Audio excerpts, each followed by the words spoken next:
Hello, my name is Karmen and I'm a member of the British Columbia Youth Parliament. Today I will be reading The Seven Silly Eaters by Mary Ann Hoberman, illustrated by Marla Frosty.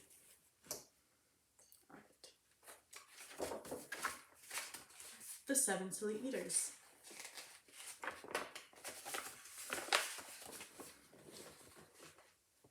Not so long ago, they say, a mother lived, just like today. Mrs. Peters was her name, her little boy was named the same. Now Peter was a perfect son in every way, except for one. When Peter was just 1 year old, he did not like his milk served cold. He did not like his milk served hot, he liked it warm, but he would not drink it if he was not sure it was the proper temperature. But Mrs. Peter did not mind. She was a mother sweet and kind. And when his milk spilled on the floor, she patiently prepared some more. She'd take the bottle from the shelf and chuckle softly to herself.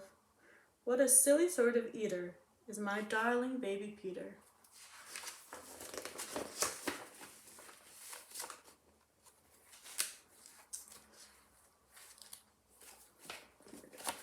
When Peter had not yet turned 2, another baby, sweet and new, was born dear Lucy, small and fair, with big blue eyes and curly hair. But long before the child was grown, she had opinions of her own. If what she'd eat and what she'd not, she hated milk, both cold and hot, and warm was worst of all. Instead, whenever Lucy dear was fed, she bellowed for pink lemonade, not from a can, oh no, homemade.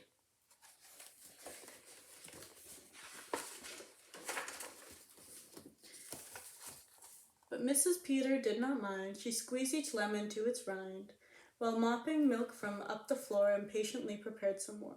She'd take lemons from the shelf and giggle softly to herself. What a silly pair of eaters are Lucy dear and Peter Peters.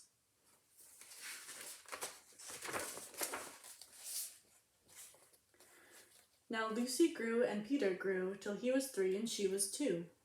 And who was one? Why, little Jack, with eyes so brown and hair so black. A happy baby, never cross, but all he'd eat was applesauce. Peeling apples by the pound, Mrs. Peters faintly frowned. She'd take the apples from the shelf and murmur weakly to herself, what a silly bunch of eaters are Lucy, Jack, and Peter Peters.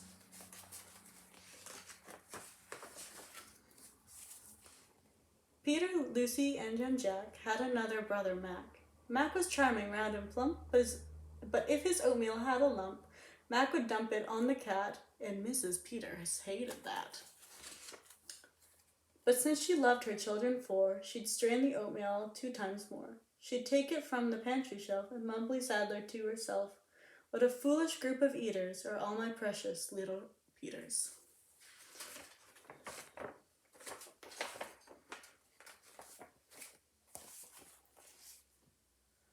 Before another year was through, who came along? Why, Mary Lou. She was a darling, sweet and bright. She had a healthy appetite. That is, as long as she was fed soft and squishy homemade bread. Poor Mrs. Peters got no rest, but still she did her very best. She'd take the flour from the shelf and mutter feebly to herself, what a fussy bunch of eaters are all my lovely little Peters.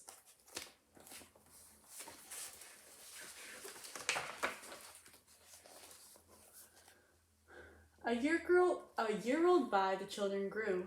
They are really a splendid crew, sighed Mrs. Peters, pining pines, and diapering her brand new baby tins. Little sisters, quick and smart, impossible to tell apart, but Flo liked poached eggs and Fran liked fried.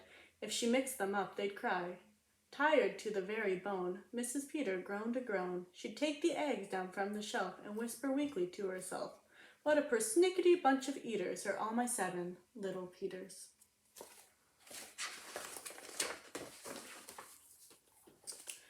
Now time went by, as time will do, and as it passed the children grew. The problem was that as they grew, their appetites kept growing too. But not their choice of what they eat. Each child continued to repeat. They wanted what they had before. The trouble was, they wanted more.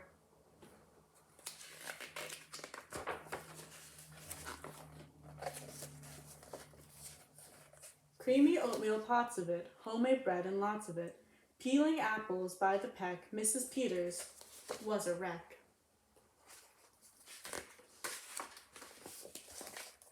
She wiped her brow and heaved a sigh. Another year was passing by. In fact, she realized with sorrow, tomorrow would arrive. Her birthday would arrive tomorrow. Drearily she shook her head and wearily went up to bed. She thought the children had forgot her special day, but they had not. At the crack of dawn they all began to carry out their secret plan. Mrs. Peters would be fed a birthday breakfast in her bed, a breakfast made up of all the foods. They kept them in such happy moods. So while their weary mother slept, down the stairs the children crept, and from the cupboards and the shelves happily they helped themselves. Cheerfully they chopped and stirred, preparing what they each preferred, but despite the pains they took, since nobody knew how to cook, to measure things or make them hot, the more they tried, the worse it got.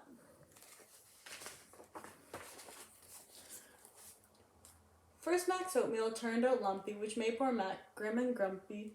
In fact, the lumps got him so cross he dumped them in Jack's applesauce. This bothered Jack so much he threw it in the dough of Mary Lou, who tossed the mishmash that made straight into Lucy's lemonade. And that put her in such a huff, she poured the icky, sticky stuff into the double frying pan that held the eggs of Flo and Fran, who flung the hodgepodge on the spot into the milk in Peter's pot.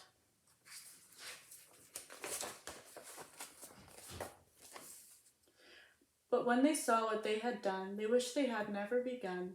They'd hardly slept a wink that night, and still things hadn't turned out right. And even though they tried their best, it hadn't worked. They were depressed. They'd be in trouble, too, unless they found some place to hide the mess. The oven seemed the perfect spot. They all forgot it was still hot. They stuck the pot inside, and then they all went back to bed again.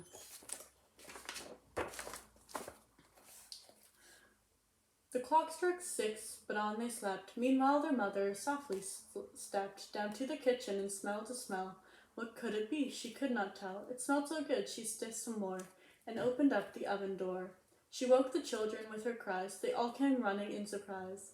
And in the kitchen what they found was Mrs. Peter dancing around, and in the oven, no mistake, a pink and plump and perfect cake.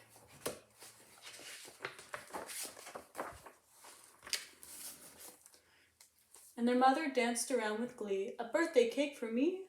A birthday cake still piping hot, to think I thought that you forgot. Now tell me, please, how did you make this pink and plump and perfect cake, so high and light and smooth as silk? It's smooth as silk from all my milk, said Peter. Lucy said it's pink from all my lemonade, I think, and from my apples, added Jack. My oatmeal made it soft, said Mac. My bread dough, too, said Mary Lou. It said Fran and Flo for its size. It was our eggs that made it rise. Then everybody sniffed some more and danced around the kitchen floor. They put the cake up on a dish and lit the candles. Make a wish. The children cried before you blow, and Mrs. Peters did just so. And what is more, her wish came true. A birthday wish always do.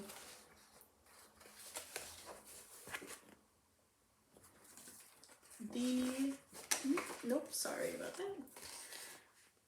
And from that day to this 'tis said, the Peters family all is fed a single simple meal, just one, a meal that's good for everyone, a meal on which they all agree, made from their secret recipe. They all take turns in mixing it, they all take turns in fixing it. It's thick to beat and quick to bake, it's fine to eat and fun to make.